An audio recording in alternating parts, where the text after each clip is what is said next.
What's up, guys? And we are live from the Brojo for another Robro review. This time we're reviewing Game of Thrones Season 7. I'm Kien Ibanez. I'm John Dean. Hey, what's up, man? You know. So I'm really sad, you didn't bring your partner with you for these reviews. My partner? The cricket in the background from the last couple of reviews that you had of this? Boo! If you watch some of my videos on YouTube, you can hear a cricket all the time. Right. It's almost louder than I am. Right, because I was listening to it at work, and I'm like, kitty, kitty, kitty. Well, that's because I do a lot of my recording in the garage. Because if I'm in the house, Carter makes noise. And so it's either the cricket or Carter. Rocky was making noise when we were doing Dumb Game Boys. Yeah, that's because somebody walked into the house. Right. And no, that's all good. So I know what you guys are wondering. Isn't there Game of Thrones? No, that shit got canceled. Sorry, guys. That's not a thing anymore. But we are going to talk about the review of Game of Thrones Season 7 because this week's topic was magic and sorcery. I love this season. I hate it at the same fucking time. Yeah, no, this season, it was a weird season. I brought the episode list up, too. It was different. It started out slow. I don't know if you thought it did. No. The entire season is like, hey, we're here. Oh my god.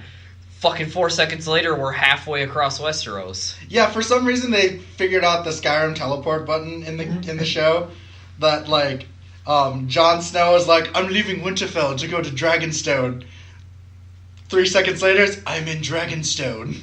They pushed up the speed of the show because they're running out of time left for it. Next season is the last one, and so they wanted to make sure that they could get everything set up in the 8 episodes that they had this season, and so they cut out a lot of that in between travel exposition stuff, which was my favorite part of Game of Thrones. Right. All that in between stuff that leads up to the big things that happen later. And so that's kind of one of the reasons I didn't like this season, is because I like the kind of slow pace of Game of Thrones. It's kind of it slowly has a lot of shit happening. Right. And this one is a lot of shit's happening really fast. Right. I mean, I guess I understand it. They kind of were not in a corner because they chose to end it next year, didn't they? Yeah, I believe so. So I'm sure if they had said, "Hey, HBO, there's going to be 6 more seasons of this shit," they'd be all "All right, here's a bunch of fucking money." Right. They them dragons though look fucking cool. Yeah, I feel like they blew all their CG budget on the dragons, so we didn't get very much direwolf stuff. Which kind of makes me sad. Yeah, because we only got one image of that direwolf. Well, we got Nymeria back, which, yes. She's not dead, guys. Yeah, but she's fucking pack leader now instead. And, I like that scene, though, with her and Arya. You should come with me. And she's like, nah, bitch. You left me. Well, it's not really you left me. It's just Nymeria is Arya's direwolf. Yeah. So it's there's so much alike that's what that line is all about. It's that's not you, and that's reminiscent of something that Arya said to Ned in season 1 when he's telling her about one day she'll grow up and she'll marry a lord and give him lots of children, and she said that's not me.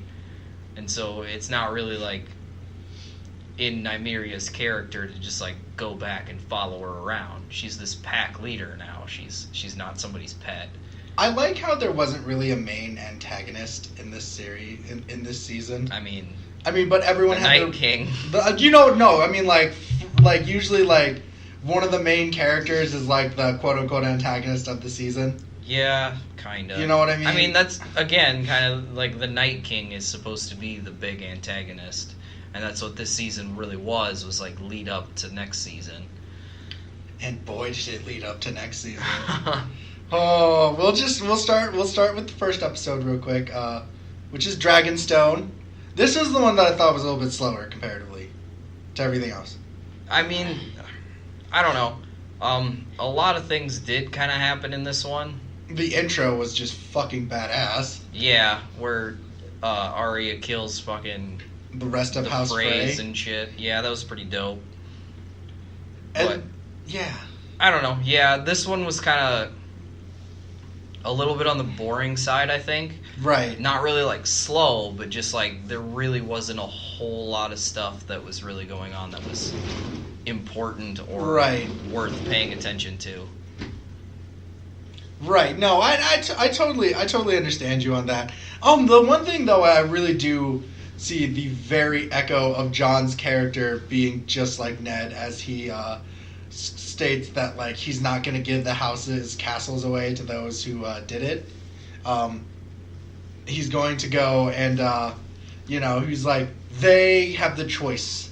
They're not going to carry the sins of their father. Yeah. Well, I think that the main reason that they did that was so that they could like build up for when John and Dany meet, and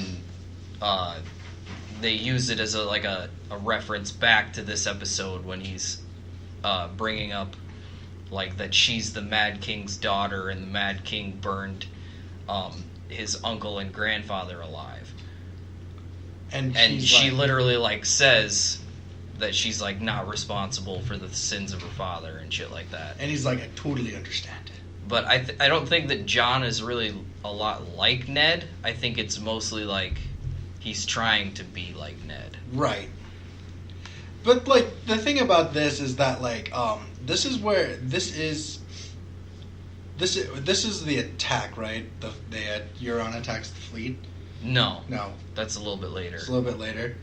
But they meet. Arya meets a group of friendly Lannister soldiers with Yeah. Ed fucking Sheeran just singing with them. I wasn't as bothered by the Ed Sheeran scene as everybody else. It does kind of take you out of everything a little bit, but I think if they hadn't like focused the camera on Ed Sheeran's face quite as much, it probably wouldn't have been as big of a deal. They did it for the money, man. He went for that paycheck. No, but that's the thing. I literally do find this to be like this to me was the slowest of the episodes. Well, I mean, all of the other episodes are like happening in fucking light speed. Right, and then I like this episode that shows like Jaime like being like to his sister like, you're a crazy bitch. I don't trust you. I'm starting not to trust you. That really doesn't come out until a little bit later, but you can like see it in Jaime's face and stuff that he's right worried about like what she's gonna do. Right. I love Euron, by the way. I actually do too. I actually really like Euron. I don't like how the actor kind of hyped up Euron in this season as being like worse than Ramsay, but that really didn't come out. I mean, Ramsay like feeds babies to his dogs and shit. And Yeah, he murders. rapes people. Yeah. And Euron really didn't do anything to really push that forward. Right. I'd like to see a look, but I do like Euron a lot. He's pretty badass. He is a scary, badass person. And so that really is basically it. Like, it's just this episode is really just getting everyone. Yeah, the episode 1 of every season is kind of like that, where it like sets up more of like what's going to happen later. Right. Then we go to episode 2, which was Stormborn. This is the episode where Euron's fleet attacks Yara's. Right, and like I remember listening to your review on the Grey Worm Missandei love scene, and I mean, not like weirdly perverse or anything like that. I think it's a very understandable because like he has no dick. Yeah. So it's like it was a very like it's a vulnerable thing. It's for him. Really humanizing Right. scene. But I still kind of think it was a little bit unnecessarily long. Right. But I like chocolate, so it's all good. You do for this. I don't know if you felt it, but I felt like Dany in this season though has a hint of the Mad King inside. Like, I think she's just kind of like. I can get where that comes from, especially like later on in the season when she. Has Drogon burn Randall and his son alive. But my thing is like the way she questioned Varys was very like it was an understandable way of questioning him, but at the same time like Varys made his point of why he did what he did. Yeah, And well, my thing on her questioning Varys is why has she accepted Varys, who is known as, like, the Spider, who literally is known for having a bunch of fucking spies everywhere, and she's just now questioning him. Like, you wouldn't have thought of been like, I don't know, this guy seems kind of shifty, like, immediately when he shows up. But no, it takes her this long to be like, I don't know if I trust you. I also really like how they make Sam Tarley's dad the Warden of the South. Yeah. And because I really hate his character because he's such a dick to his son. Well, yeah, but he's also, like, really badass. Yeah, he is a really good military general. And so, another thing that we get into, though, is that Arya meets Hot Pie again. I loved that scene. Yeah. But I especially love that scene because of the beginning shot that goes from Sam cutting the grayscale off of Jorah into him eating the hot pie. And as yeah. soon as he's going to stab into the flesh that he has to cut off, it immediately cuts to someone cutting into a pie. Right, and you talked about that, and I was like, dude, you're totally right. I had to rewatch that. That's like one of my favorite cuts this entire season. It's very artistically done, and I gotta give him props for that. And I've never looked at a pie and been disgusted before. Yeah, so. Now you're just kind of like, ugh. And that was the scene I wanted to bring up. The grayscale scene was awesome to me. Yeah. In general, I think the actor that plays Jorah kind of makes it a little bit too no, just the way that he like portrays pain doesn't seem realistic. Mm-hmm. But at the same time, I mean, it's a scene that definitely works. Right. And I've always just liked Sam. So yeah, Sam's I like Sam as well. Really one of my favorite characters in the story. And so, but I look back to with Arya and meeting Hot Pie is that like Arya's dead set to fucking kill the Lannisters. Yeah. And then Hot Pie's like, yeah, the Starks are back, the Wardens of the North. And she's like, wait, what? Yeah, you didn't hear that? Nah, man, I was just straight up killing fools. I really think that this scene does a really good job of like showing people that Arya isn't like full-fledged faceless man. Because she did a lot of training with the faceless men. But she has emotion still for her family. Well, that she's still human. Right. Because faceless men are like... I mean, they're still human too, but they give up everything. They give up their names, they give up their families, they give up everything. And that's not how she is.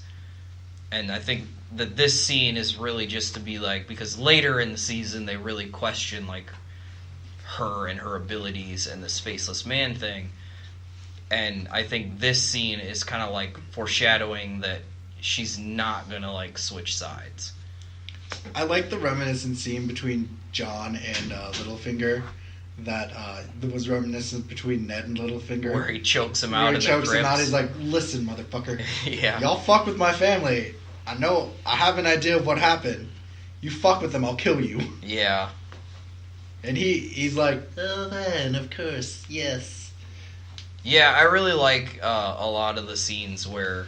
I like Littlefinger a lot, actually. I think he's my favorite character. I mean, he really pushes a lot of what happens in the entire series. Well, he's the reason the Game of Thrones even started. So, I mean, it's nice to see that.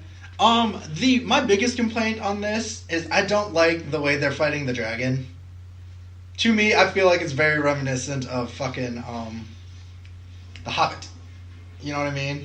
What do you mean? Where they show the prototype ballista. ballista. Yeah. They don't use it on a dragon yet in this episode, but... The idea of the ballista being the thing that, like, uses it. They, like, really hyped up what was going to be happening, and then he reveals it, and I'm like, oh, it's a big bow and arrow. Right. And I think that's my problem. Like, yeah. It's cool when we get to the episode that they use it, but at the time, I'm just like, nah. I think, again, that this is like a subtle way that the writers were doing some foreshadowing. Right. Because, I mean, basically what's loaded into a ballista is like a big spear. Right. And a lance is what the Night King later uses to kill one of the dragons.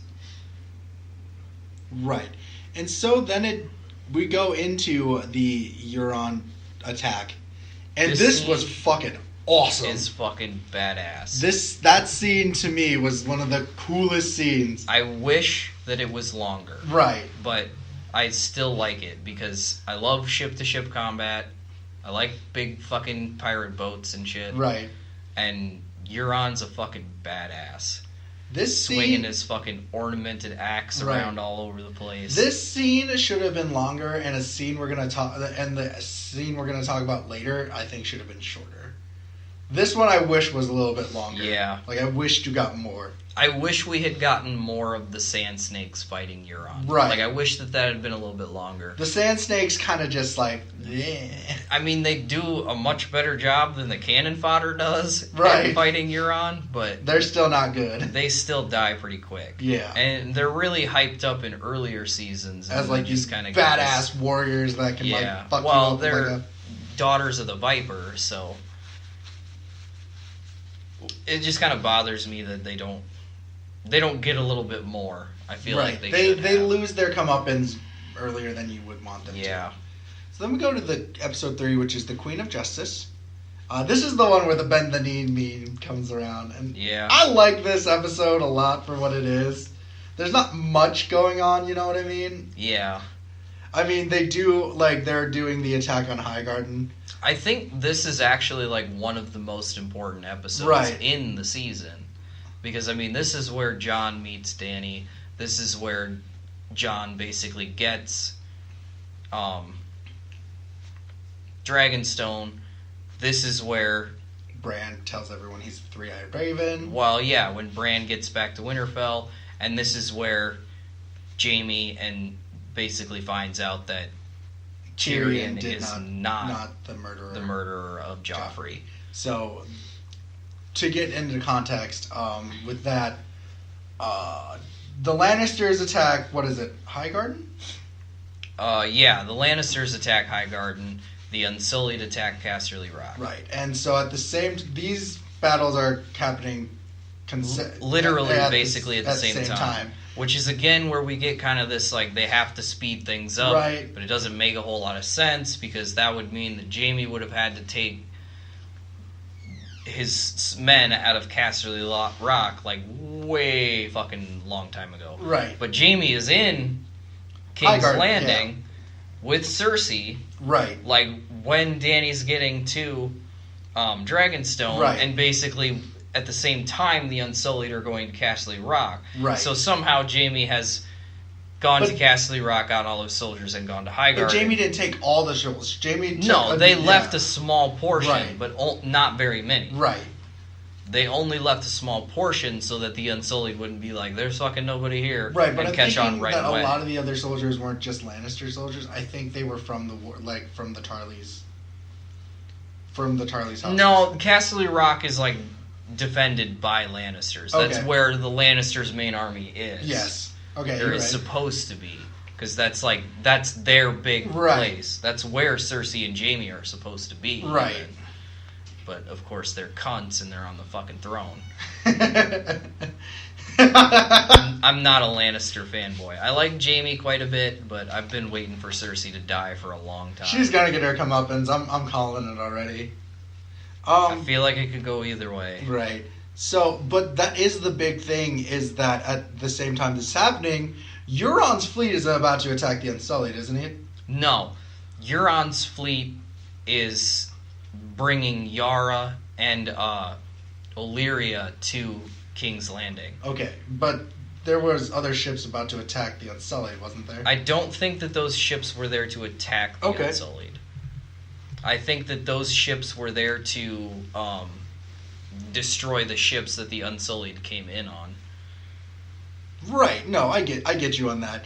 But the big thing we do want to talk about is that the Queen of Thorns, Olenna, tells Jaime what happened, and Jaime's just like, oh, and I told you you'd die in okay death, you stupid cunt. This is like the biggest dick punch of the entire season, and it's fucking great. Right, because Jaime's like, don't worry, I've talked to Cersei, we're not going to kill you in a super painful way, we're not going to torture you, here's some poison, you can die super fast. All right, cool. Drinks poison. By the way, I fucking killed your kid, not your stupid dwarf fucking brother. Suck my dick. And she's like... and then she basically just dies. And Jamie's like, oh... Fuck. Shit. Because this sets it up, basically, that now Jamie has given mercy to the person that killed his son. When he has hated Tyrion for both killing him him dad. and Cersei. Yeah. And this sets it up later so that Cersei can also be upset with him about that. Right. So then we go to episode 4, which is Spoils of War, which is one of my favorite episodes. Yeah, I like Arya coming back to Winterfell quite a bit. Oh, I forgot. Arya is my favorite character. Hold up, I did forget to bring up one thing. That Bran is such an asshole about being the three-eyed raven to everybody. I love that, though. It shows really what the three-eyed raven is. He's just all... It's not... He even says he's not Bran anymore. Yeah, he's the three-eyed raven. And there's a lot of theories going around that, like, because Bran was marked by the Night King, that now, and again, because they have a new actor playing the Night King that looks a little bit more like Bran, that Bran and the Night King are, like, one entity now. And so I think that's a good thing, too, because if... It does give a lot of foreshadowing into that sort of thing. Well, because technically the Night King is from House Stark. Well, we don't really know. We don't really know who the Night King is. I'll bring it up at the later when we talk about the season finale and there's like a weird throwback to like something that happened. But the thing about this episode is Arya comes back to Winterfell. Oh yeah, and again with Bran. Just real quick, oh man, that fucking creepy line to Sansa when she's talking to him. I loved you in your white dress. You were so beautiful that night. The night I got raped? Dress. Yeah, like Bran's just watching in on his sister. Getting molested. Oh man, it's so weird. It was like, and Sansa's like, I need to go. She's like, I am not dealing with this shit anymore. Yeah, it was pretty weird. It was funny. It worked for me. I mean, it made me laugh. Yeah, I was like, Bran is he's not like, you know what I mean? Like, I'm not like, fuck Bran for being a dick, but I'm like, Bran's a dick. But like, then we jump back to the Spoils of War. Arya returns and she spars with Brienne. Oh man, I love this scene. I love this sparring scene. Flippy sword tricks and shit. And like, I love what it brings up later on when Brienne meets up with the Hound. And it's just, like, this scene really, like, Arya isn't my favorite character, but I found her to be one of the most enjoyable characters throughout the series. I love Arya. And then, let's see, Bran unemotionally bid farewell to Mira. This is another Bran being a... Well, again, he's the three-eyed raven. He's pretty much given up everything that he was before. He's no longer the boy of the North. And so, I'm kind of disappointed that Mira's not in the series anymore now. I'm guessing that she's probably just not going to come back. I don't believe so. She might come back for like, hey guys, I was in Game of Thrones. But I don't know. It makes a lot of sense that being the three-eyed raven should have a huge impact on Bran. And him not even being Bran anymore is a pretty big impact. Which bleeds on to Littlefinger presenting Bran that dagger. The cat's... what's it, claw? I can't remember. Cat's claw. Cat's paw. The cat's paw. The dagger that was used to try to kill Bran in season 1. Yeah. And Littlefinger's like, I don't know what this dagger is, but you should definitely have it. Well, he knew that it was used to try and kill Bran. In season 1, when he's given the dagger, he says that it belonged to Tyrion. Mm-hmm. Tyrion won it in like a contest or something like that. Mm-hmm. But this has been Littlefinger's the whole time. And that's because Littlefinger is the one who tried to kill Bran. Right. To antagonize this Lannister Stark going at it thing. It's like they're about to drop their burn mixtapes, and this is what the catalyst of it. Yeah, exactly. Their diss tracks were coming out. That's exactly what happened. Headless by Ned Stark. So the next scene is like really cool. Like, we never really talked about the Iron Bank within the seasons that much. Or like the Iron Bank comes up a decent amount when Arya is kind of in. Oh god, I can't remember what it's called now. Nameless World Land. Yeah, faceless dudes. Faceless dudes. Bravos. There Bravos. you go. But the importance of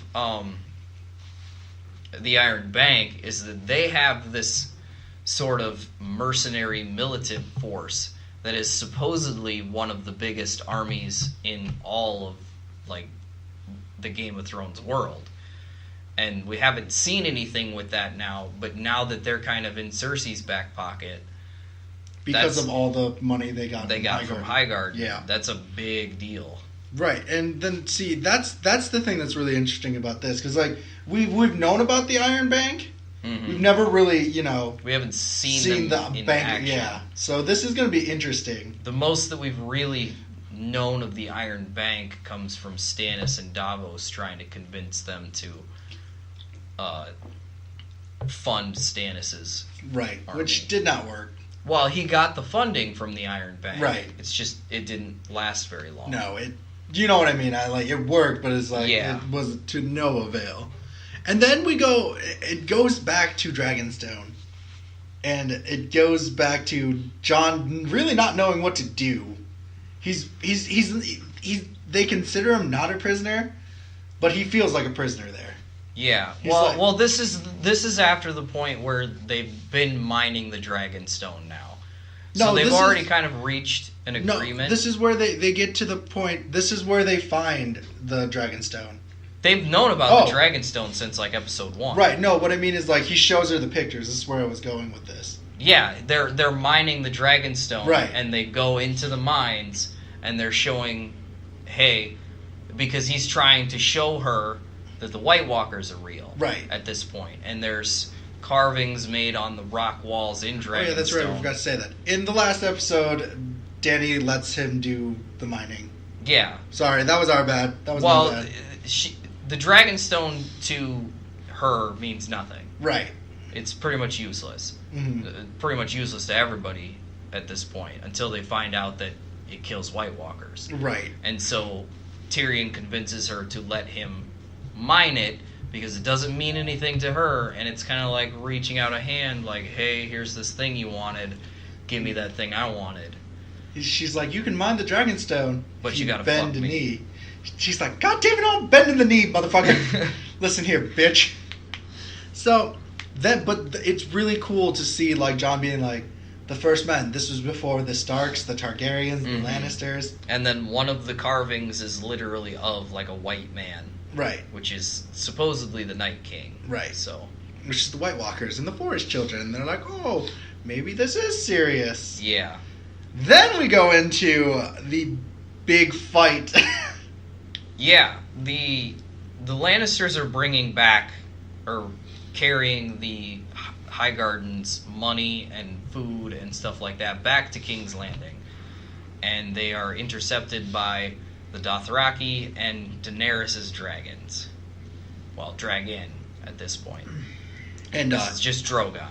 And Jaime is flabbergasted with the Dothraki's fighting style. It is... Well, there's so many of them, too. And the way they fight is so not like they do in Westeros. Yeah. And it is... Jaime's like looking and like, oh, fuck, I feel like we might have fucked up a little bit. This is one of the scenes in the entire season that really got me sweating. Because Bronn is, like, not holding up very well. No, he's able to, like, take down a few...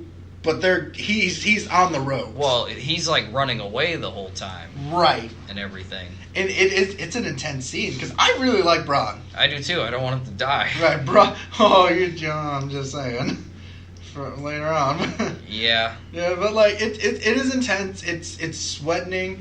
The thing that got me sweating. I knew Jaime wasn't gonna die, but when the dragon came, oh shit. That to me is when shit got real. When I watched this before the rest of the episodes were out, I wasn't quite as convinced that Jaime would be totally okay because, I mean, he doesn't have a whole lot of plot armor going on for him now. No, and it just whittles away throughout this season. Mm-hmm. That plot armor is just whittling away. But this scene was intense to me, and this is the scene where we were talking about the ballista. and I'm not for it. Yeah, it makes sense. Right. That it would work. Right. Because it's a big arrow for a dragon. Right. But it just is a little anticlimactic comparatively it doesn't to like... seem like it's... I don't know. It just feels like the way that they built it up, it would be something that was going to be a lot more... Like a mecha dragon? Like a wooden dragon fighting a real dragon? That would have been really weird. Hydraulic pumps and everything. Like that would have been a horrible idea. They used like wildfire to fight it. I think that would have been more interesting. That could have been something, yeah. But if I'm not mistaken, they've used a pretty good portion of the wildfire that they have. Yeah, from the church scene. Well, between the Sept of Baelor and then the battle You're right. of Blackwater Bay. Right. So, and it ends with Jaime. Apparently every episode has to end with someone jumping in the water. I mean... Drowning. I don't know. Yeah, it ends with the dragon being shot by the Scorpion Ballista, and then... You don't really see who it is that well, unless you like freeze the frames and check over. But it's definitely Bronn that like jumps in and saves him. and sacrifices the fucking horses. He's like, "Fuck these horses." Yeah. But the scene I wanted to bring up is Tyrion like concerned about his brother. Like it wasn't even like he had when he starts charging it. Yeah, his Danny concern is like, for his brother. "Don't you idiot! You fucking idiot! Don't do this." Because he doesn't want his brother to die. No. You know, that's what I mean. Like, you can tell. And I'm going to bring that up when we go talk about the season finale, about, like, the relationship between the Lannisters by the end of it. So then we go to Eastwatch, and, this is the one where, yeah. This is where Jon is getting ready to go to the wall. Right, and this is where Jaime and Tyrion talk, right? Yes, this is after they have decided that they're going to try and convince Cersei to fight the White Walkers with them. Right. And Jon, Davos smuggles Tyrion in King's Landing. Mm-hmm. And this is again where we talk about that weird fast travel thing. Yeah. And then they meet... It's like pretty much fucking instantly. Yeah, and then you meet Gendry. You don't meet Gendry. You re-introduce meet Gendry. Which is awesome. Because I like the relationship between Davos and Gendry that they have. I like the Jon Gendry relationship a lot more. Because they're bros. Like, well, it's a huge callback to the war that got Robert Baratheon into power. Right. Because Robert fought with a warhammer. Yeah. And Gendry, who is Robert's son, fights with a warhammer. And Jon, who is quote unquote Ned's son, sort of, but not really. They bro out, but he's still technically a Stark. I'm a quote Yondu. He may have been your father, but he ain't your daddy. I'm Mary Poppins, y'all. Yeah, I don't know. I love the scene when Davos meets Gendry again, and I love the scene when Gendry meets Jon too. Because they really are broing out. They're like, yeah, my dad was was Robert Baratheon. He's like, my dad was Ned Stark. Oh, they fought together. Are we gonna fight together? Did we just become best friends? Yeah. Yeah, I really like how he's telling Gendry not to tell Jon who he is, and then immediately he tells him who he is. Yeah, he's like, and Jon's like, huh, cool. Bastard bros! It's a total different reminiscence between like the other bastard Jon has confronted. Yeah, it really doesn't.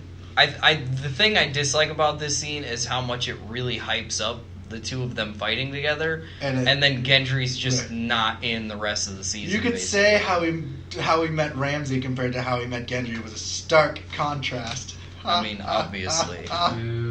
Fuck you, Gil. You would have said it. No. Liar. But no, like I do really like this, and I like how like Sam's all pissed off and doesn't listen to what Gilly is trying to tell him about an annulment. I mean, he basically confirms that Jon isn't a bastard, right? Or she. He's like, "Shut up, woman, let me eat." Well, like, it makes sense because initially she's telling him bullshit facts about how many shits he takes and how many steps he walks. And he's kind of just like, I got this cool thing. She's like, all right, can we stop? So... But a lot of what's going on at the Citadel is a lot of bullshit. And that's one of the reasons why Sam is so upset. Because they actually get, like, a message from the guys on the wall that, hey, White Walkers are fucking coming. And no one believes them. And they don't believe that it's real. The Maesters are terrible. Yeah. Well, I mean...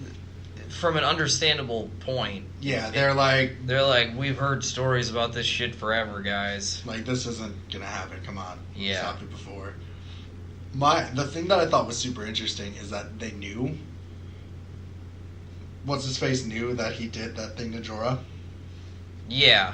Well, I mean, it's more of like a dude that's pretty fucking impressive over anything else. Because, like, they say that, like, the last person who did it got dragged. Well, they said that only like 2 Maesters have ever been able to do it, and they both died because they did it. And you did it, and you haven't been infected. So that's impressive on his behalf. So then we jump into them. Let's see.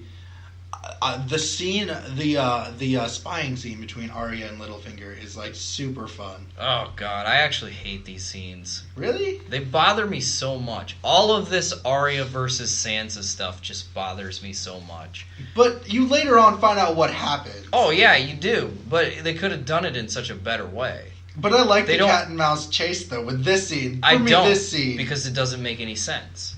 Because they've already flushed out earlier that Arya is committed to going back to Winterfell, and now suddenly they're trying to convince you that Arya is going to kill Sansa. It just doesn't make any sense. A better way to have done this scene would have been to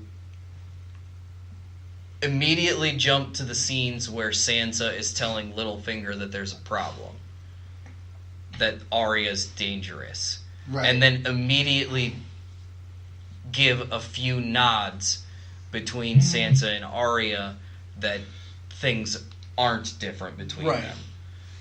And that would have been a much better way of setting this up, and it would have been much less time wasted. Right. No, I get you. I understand the parts that you come with that. And then it gets into back to Jorah is back on Dragonstone. Now that he's cured. Yeah. And he's like, Dany, I've missed you. Who's this bitch? Oh, this is my friend Jon Snow. Friend, huh? So, I'm thinking, yeah, everybody knows Jorah's not gonna get... Yeah, so... in them dragon pants. I love the scene where, like, I like that meme that was going around when they're all leaving. Jorah's like, I guess I'll come with this Jon Snow guy to prove my loyalty again. And Daenerys is like, if he turns around thinking it's Jon... you know he loves you. It is Jorah. He's like, son of a bitch! And it's just kind of like, Jorah's like, yeah.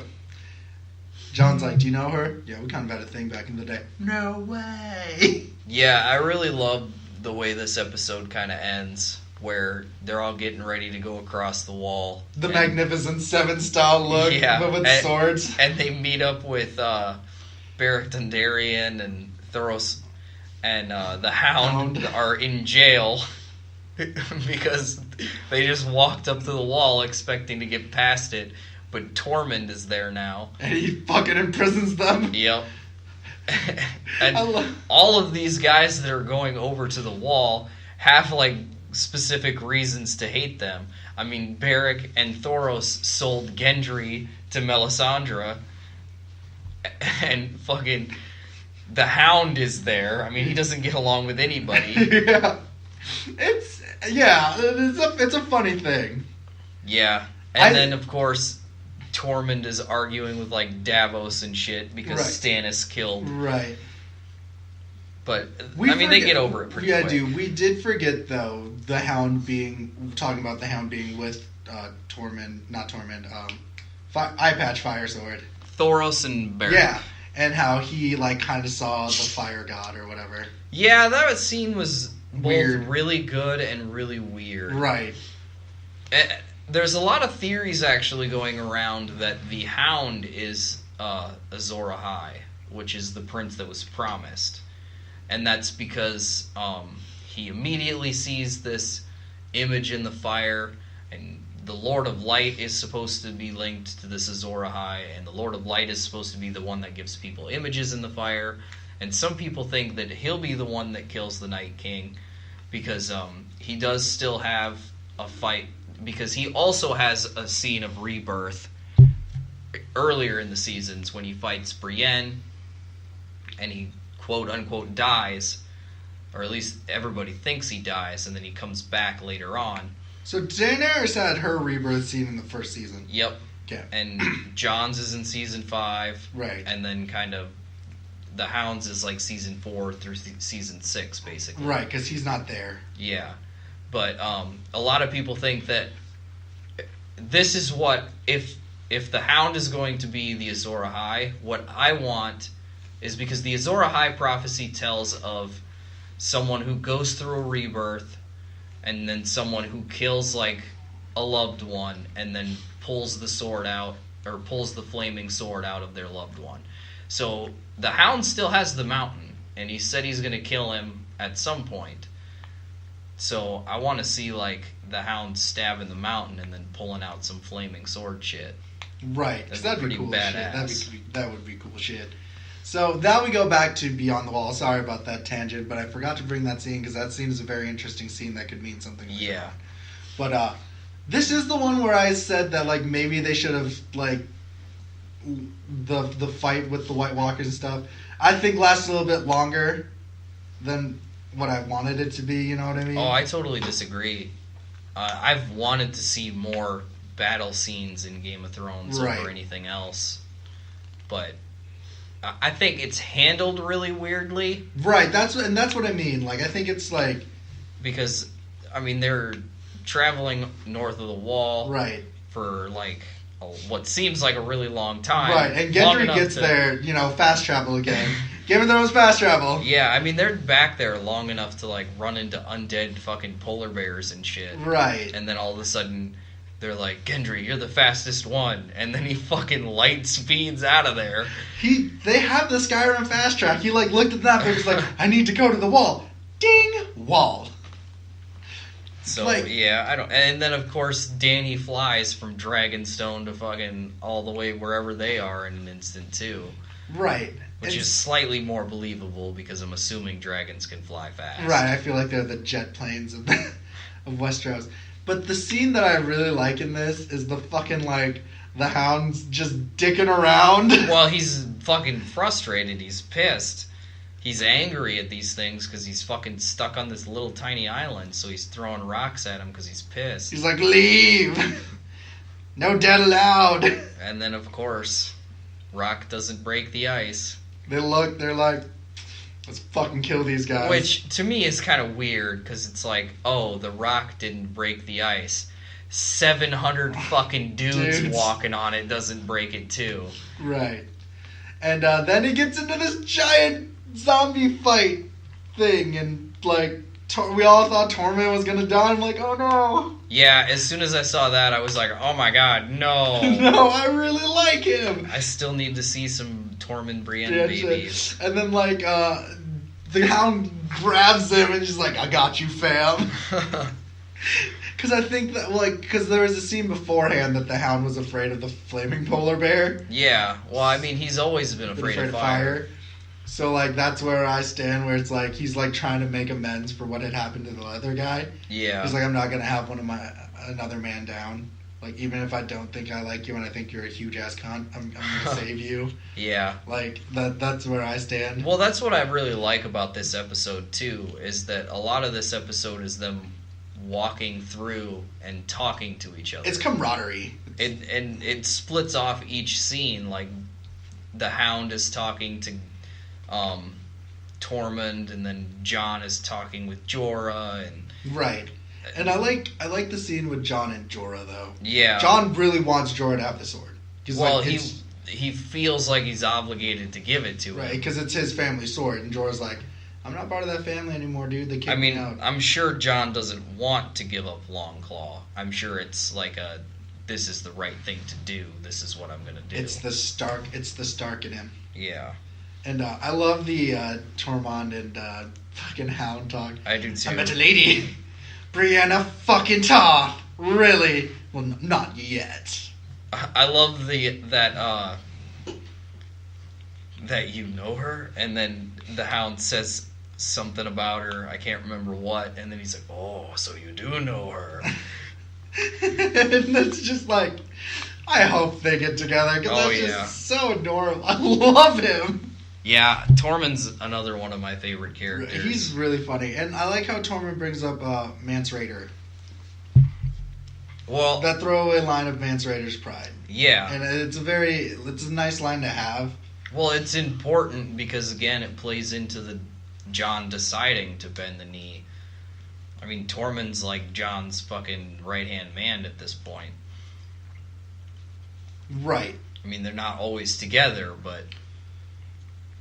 Then we get into Dany coming to save them, because it's like they're about to dip. They're about to like... And then Dragoness Machina comes in and... Yeah, there's a couple things that I'm like weirded out with this scene. Why bring all three of your dragons if you could all fit could fit them on one dragon? That's kind of one thing too. That was the one thing that got me on this one. And I can understand like why, like, oh god, a thing I've never fought before. Right. Maybe I should come prepared. But I mean, for me, it's like the part that bothers me is that the Night King throws this lance and fucking nails Viserion. Is that named after Jon's dad, or...? No, that's for Viserys. Okay. I just wanted to make sure before I'm trying to remember... Drogon, not Drogon. No, not Drogon. Rhaegal is named after Rhaegar. Okay. I was just trying to remember which one was Jon's dad. Yeah, because I'm hoping he rides Rhaegar. Well, I mean, that's going to have to be the one. But the part that bothers me is that he takes like a fucking sniper shot at this dragon. Javelin throw, Olympic miles style. Away and nails the fucking bitch. And then Drogon is like barely fucking moving and he misses. It's like Drogon has fucking plot armor at this point. Right, but you're not going to get rid of Drogon because he's the most well-known of the dragons. I mean, if I was writing the show, I would definitely get rid of Drogon. I like the way you could feel the dragons felt the death, though. Yeah. It was very, like, not their people, too. Kind of death, like, no, brother! And the dragon dying leads into a scene that bothers a lot of people, too, where the undead are pulling it out with these big chains. There were abandoned ships with them. Like, that is one of the excuses that people have made. Yeah, that's the one I get. Not like, a proven thing. Bullshit. Like, it is bullshit. But like, I'm just... That's basically, like, the consent, like, okay, we'll make up this quick thing so that it makes sense. Right. So, I'm not saying it like that, but that's... And the part that bothers me about that scene is that these White Walkers can't swim. And Viserion is at the bottom of this fucking lake. Do they just have all these White Walkers? Maybe he floats. Maybe he float down, sink down there with the chains and hook it up. Bitch, maybe he floats. No, I'm not saying that Viserion couldn't have come back up because they pulled him back up with the chains. Yeah. How the fuck did they get the chains on him if he's underwater? No, that's very understandable. If they can't swim. My biggest problem is, like, you saw that they had giants in their army. Why did you get the giants to lift him up? Like, they just had the, like, really skeleton, like... Know. You know, and this is why we don't read into this, John. It's a fucking TV show. But, yeah, I was pretty glad to see that, like, Thoros was the only one that died at this part. Right. My thing about the ending scene, though, just to get back into, like, before... Because I'll talk about what I feel about the... Immediately when they held hands, I knew they were going to fuck. Right. That scene. Like, he's asleep, and Dany, like, sees all the, like, blade wounds. She's like, oh, shit, this guy's been through a lot. And he's shredded as fuck. And she's like, hey, are you okay? I'll bend the knee. I'll bend over too. What? Yeah, I don't know. The scene doesn't bother me too much, but it's just kind of weird. Right. The weird part of it is that, like, immediately when they're done talking and she's like, you should get your rest, he immediately goes to, like, pretending to be asleep mode. And he's like, oh, please go away, this is awkward. I don't know. It feels like she should be more focused on, like, I just lost a fucking child. But she brings it up. She's like, yeah, she brings the dragon it up, is my children. And she's, like, crying and shit, but she's just, it seems more like she's, like, interested in this boning thing. You understand that, like, that was, like, the redheaded stepchild of the dragons? Like, every family says, like, I love my children equally. That's a fucking lie. Yeah. I did really dislike the Benjen Stark appearance. Yeah, because I feel like it was just wasted. I don't really feel like it was wasted. I think it was important that Benjen should not make it out alive because he can't pass the wall anyways. But the season 7 finale really makes me want to talk about that part. Though. Well, yeah, he would have been able to cross the wall when it was knocked down. No, because the magic is in the wall. What I was going to say is, how did they get that White Walker out? Well, they can pull the White Walkers out, but the magic prevents them from going across themselves. Okay.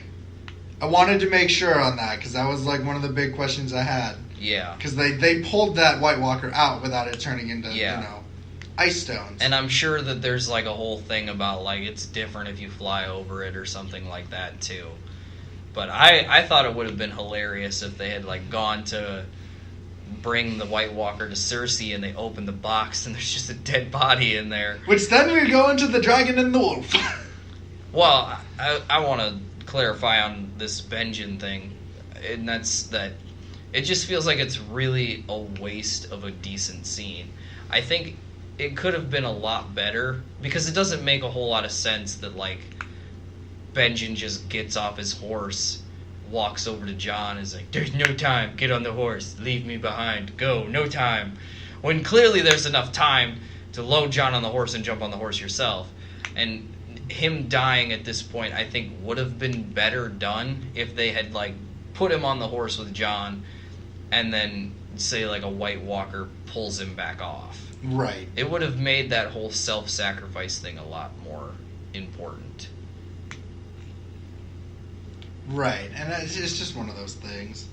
What I want to do at the end of this episode is, I talked to you a while back that I believe that there was going to be an ice dragon. We had this conversation. Yeah. And, I mean, I kind of saw it coming too. Right, but, like, I thought it was going to be, like, a legit ice dragon. I mean, it really wasn't, like, ice, though. It was more like just blue fire. But no, what I mean is that now we have, like, a quote-unquote ice dragon. Yeah. Like, I thought it was going to be, like, a legit ice dragon. Well, immediately when I saw the 3 dragons going across the wall, I'm like, they're going to fucking do it.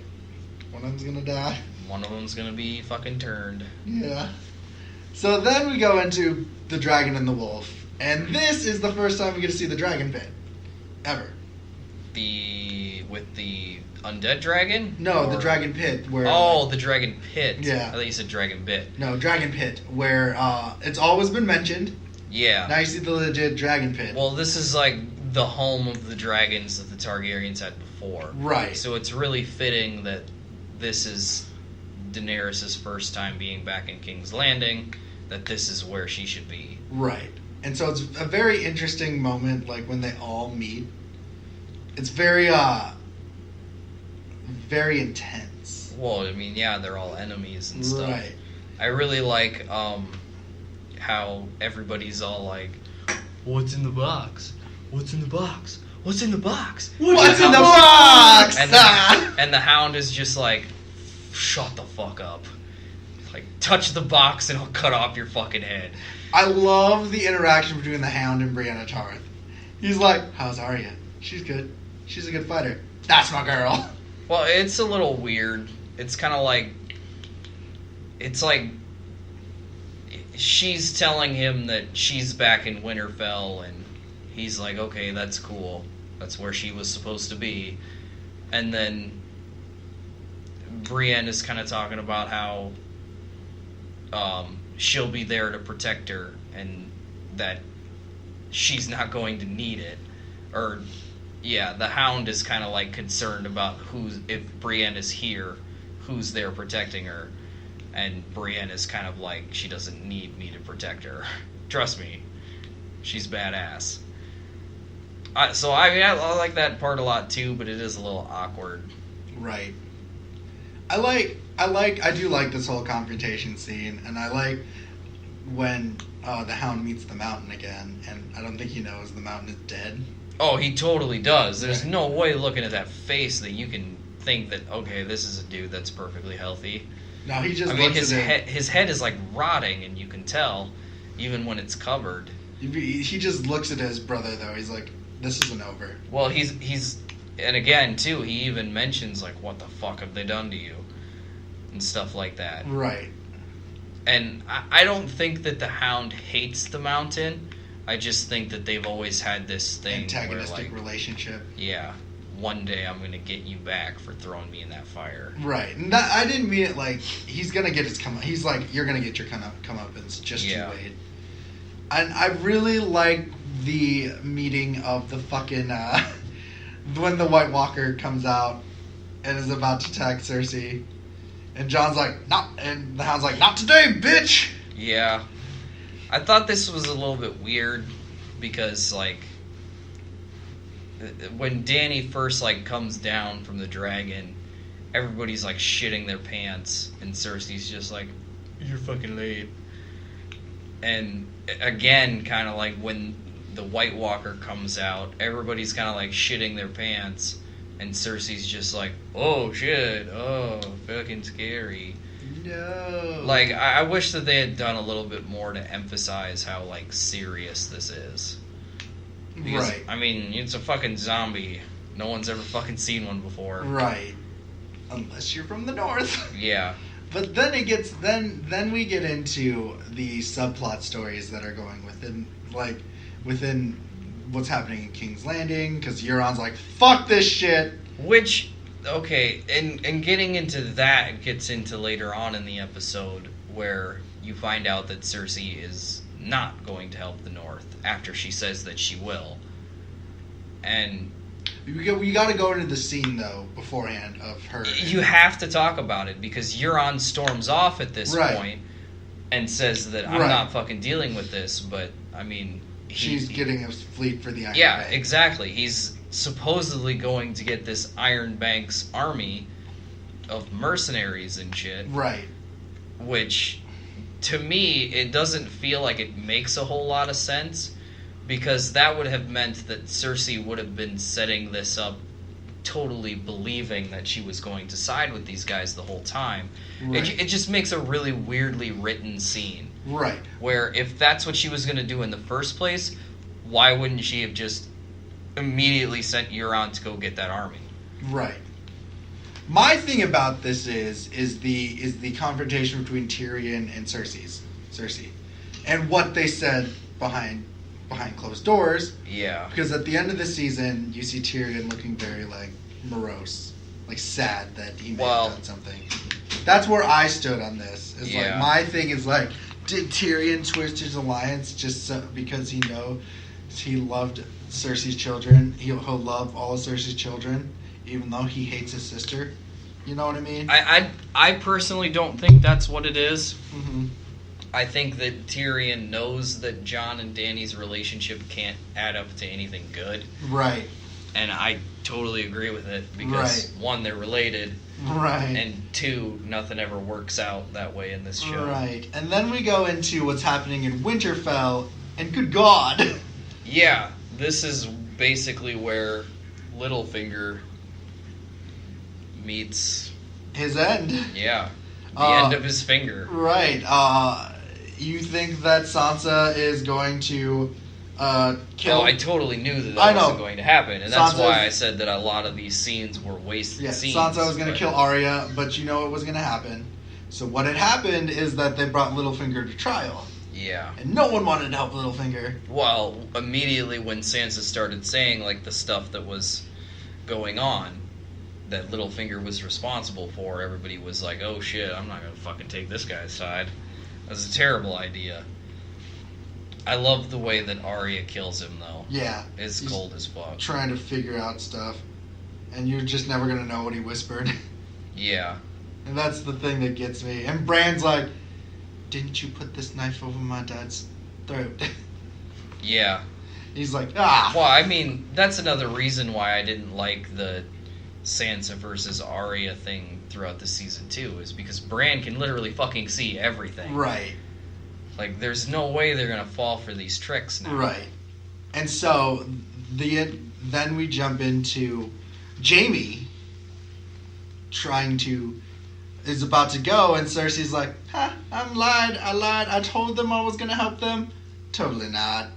Yeah, this is one of those reasons why I'm not entirely convinced that Cersei is actually pregnant. Right. Is because she's, like, playing everybody at this point. My thing about this is that, like, I love Brienne's line to Jaime. This is not about houses. This is about survival. Yeah. Like, you best be fucking thinking about Well, I that. mean, this is her first time seeing an undead, too. Right. So. And so, like, Jaime puts that in consideration. And you see that... Well, he's considering it long before Brienne. Right, no, but the you moment see... that he sees that thing, No, he's but you see that he's like... have to He stop says, it. fuck Cersei, and leaves. Yeah. And she's like, you know you'll be a deserter. She's like, you're not gonna kill me. And she doesn't, because because Tyrion and Jaime did the same thing. Because Cersei loves her brothers, no matter how. No, she does not love Tyrion. She doesn't. Okay. They've made plenty in there to say that she does not love Tyrion. But she's been trying to kill him since before season 1. But she stops from killing him with the mountain. So there's some. Well, because she wants to hear what he's going to have to say. Right. And it plays into her tricking the rest of them. Right. Like, she plays this whole situation off as they're going to go fight this army of the dead and basically be killed by it, and then, or they're going to stop the army of the dead, and then she's going to come in and kill them. Right. Then we go into Sam coming back to the north, and he sees Bran. He's like, hey, what's up? Have you seen your brother? This is the big reveal. Right. This is like where they announce that, officially announce that Jon is both Targaryen and Rhaegar Targaryen and Lyanna Stark's son. And the war was a lie. And that it wasn't a rape. Right. Like, they were married. They loved Jon's each other. not a bastard. Right. My thing about this is that, like, the thing that gets me about this is the entire series was built on a lie. Well, not the entire series, just the war that built up to series, who was ruling right. at the beginning of the was series. Built on a lie. This Game of Thrones was long before the series ever started. That's where I was trying to say it. And the books do a much better job of, like, emphasizing that. Like, this deception started way beforehand. But that's, again, the whole point of the series, too, is that Dany and Jon are fighting to break this wheel. This continuous wheel that keeps turning, and you keep fighting this Game of Thrones. Until someone's on the throne, and then you keep fighting. And that's another reason why I don't think it should be Dany and Jon at the end. Yes, Gil, what? The wheel in the sky keeps on turning. You get one. That one wasn't even funny. That was not funny. Nah, but I get you on that. But we go into the final... We go into the scene where... We'll talk about the Dany-Jon love scene right now. They fuck. Like, as this all is going, they fuck. Yeah, they're related and they fuck. They're related and they fuck. So that's what makes it weird, because everyone's like, oh, shit, what's going on? And they're like, yeah. That's why I don't like it. I'm tired of incest. Right. I'm not into it. And then we go into the final scene. Is my boy Ice Dragon tearing up the wall, and I'm like, oh no, is he dead? Is Tormund dead? I'm like, no. I doubt that they're dead. I doubt that they're dead. It's gonna be weirdly explained that they're alive. Right. What I wanted to bring up, though, if you look very close at the White Walkers, they're walking and it's shaped like a dire wolf. That's the thing I wanted to bring up. is that like the Night King is at least the heritage of the Stark. See, I don't know. I didn't notice that. I did. Someone pointed it out, and I was like, dude, I gotta rewatch this episode, and they were right. Yeah. So. Well, that's kind of weird. If you could rate this, because this is what we do on our reviews, from a scale of 1 to 10, what do you rate this one? What do I rate this? What do you rate this season? This one probably like a 6. 6? I think it's a little weird, and some of the writing is not as good as before. But again, I kind of get it. They gotta get this shit kind of out of the way so that they can get into the last season. Right.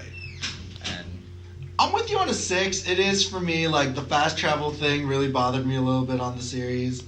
Yeah. Some of the plot armor really did get me. So I mean, I obviously still really like the show, but right. I just wish that this season had been a little bit more well thought out, right, than previous ones. Watching it almost felt like they were writing it as it was airing. Right. Almost. They're like, the fans say they want this. Okay, we'll write it real quick. Put it there. So this has been our review. Do you want to talk about any predictions or hopes? Oh, predictions and hopes. I am predicting... Since we're literally going to be ending this like next year. You're right. It's 2019. Is it 2019 now? It's 2019. I thought they already started filming. They are, but because they're making feature lengths.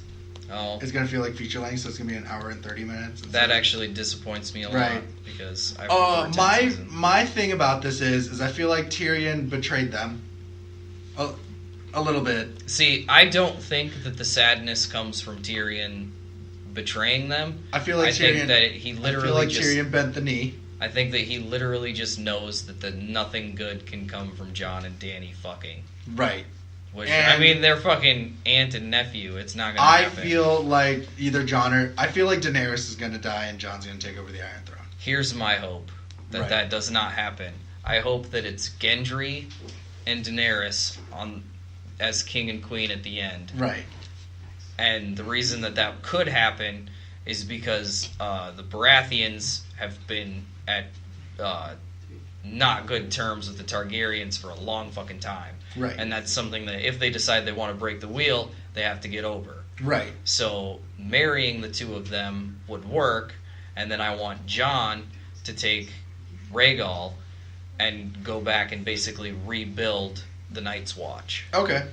No, I like that. That's what I want. That's right. Probably not what's going to happen, but that's what I want. That's very understandable. You have anything else? I hope Cersei dies. Okay, yeah. That's been our review. Oh, and the Mountain. Yes. Thank you, guys. Have a good day.